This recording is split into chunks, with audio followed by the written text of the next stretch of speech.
Now, world leaders have been arriving in Japan for the G20 summit, which starts tomorrow. One of the most anticipated meetings will be between US President Donald Trump and Chinese President Xi Jinping. Countries have been locked in a trade dispute for nearly a year, which has already cost billions of dollars to the global economy. But as in other wars, there could be some countries to benefit. Mexico, for example. Let's go to Mexico City. We can speak to Professor Heidi Smith, an economics professor at the Universidad Iberoamericana.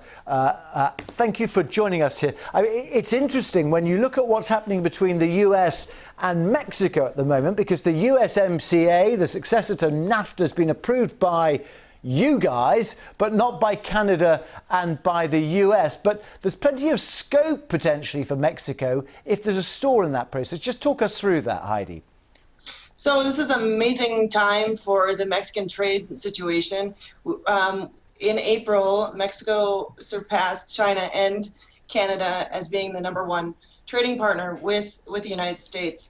Yet it's still kind of a tumultuous time because we don't know, because of the threats that Trump imposed in the beginning of June, the idea that if the Mexican government didn't help with the migration situation in the southern border, then Trump would create these. Yeah, I mean, I suppose what I was interested in also, Professor Smith, was the fact that Mexico, I think, has more trading agreements than many other countries, and actually your own individual dealings potentially with China and the Middle East would fill that hole, wouldn't they, in the short to medium term? Is that fair to say?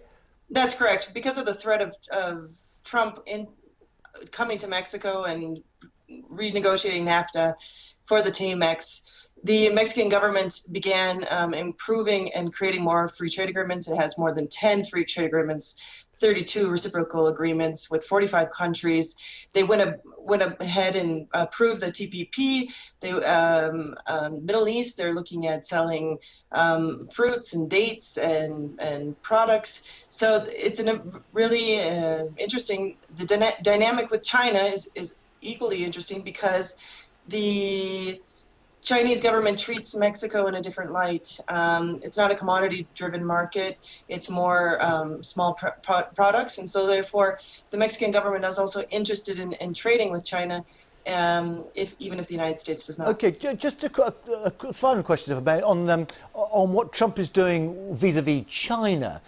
Do you think his approach has been a necessary approach, given perhaps what previous US administrations did, without understanding perhaps quite how much China was taking away in intellectual property and other issues? I think he's taken I don't know if it's necessary, but it's changed the dynamic of the global community. We don't have the all over outcomes of what's the current policy situation. We don't know how long it will sustain. And this dynamic is also changing the U.S. economy. So whereas the U.S. was the mattress of the world, now finances are now going to Europe instead of the United States. So there's a new dynamic that the global economy is now seeing. OK, all right. Professor Heidi Smith in Mexico City. Thank you very much indeed for joining us here on GMT. We are back in a few minutes with another edition and, of course, all the latest business news.